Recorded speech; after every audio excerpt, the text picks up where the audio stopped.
Are you ready for pain? Are you ready for suffering? If the answer is yes.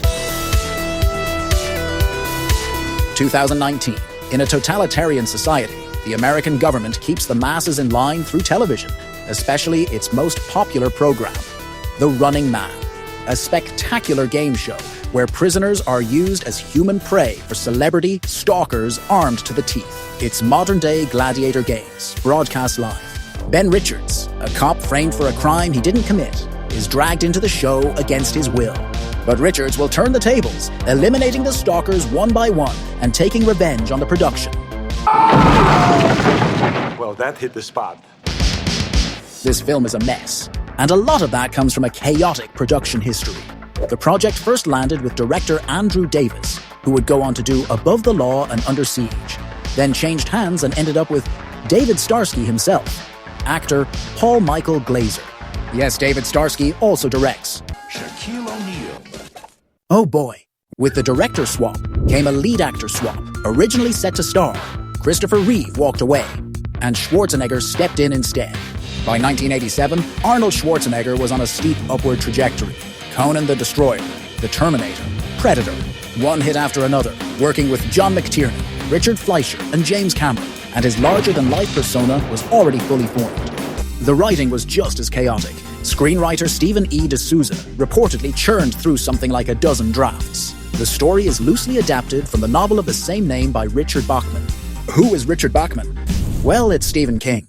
In the book, Ben Richards is an unemployed man who signs up for the deadly show to try to save his sick daughter and feed his family. The movie, by contrast, flirts constantly with parody. Casting choices already push it in that direction.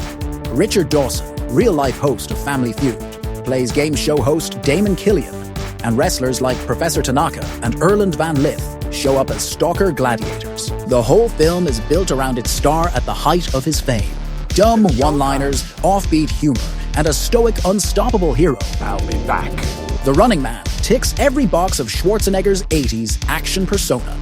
The underlying satire of media and society is still there, but much of the novel's political edge gets stripped away, replaced by every broad 80s cliché in the book, from groan-worthy punchlines. Here is Sub-Zero! Now, Plane Zero! Boring! To the tidy, happy ending. And yet somehow, it became a cult classic. Enough of one that a new adaptation just dropped in November 2025. Welcome to The Running Man! But let's roll back.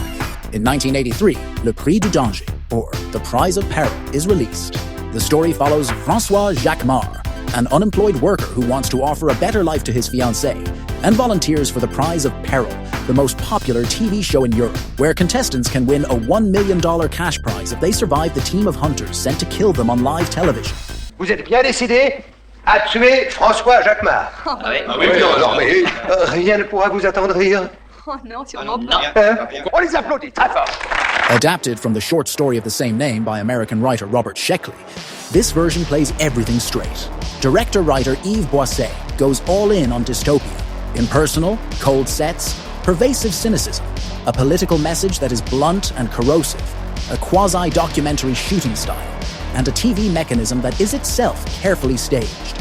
Far more grounded than Running Man, Le Prix du Danger reads as a warning about how frighteningly powerful television and mass media have become in our societies. There is no happy ending. Jacquemart does not kill the host, does not get the girl, and television wins.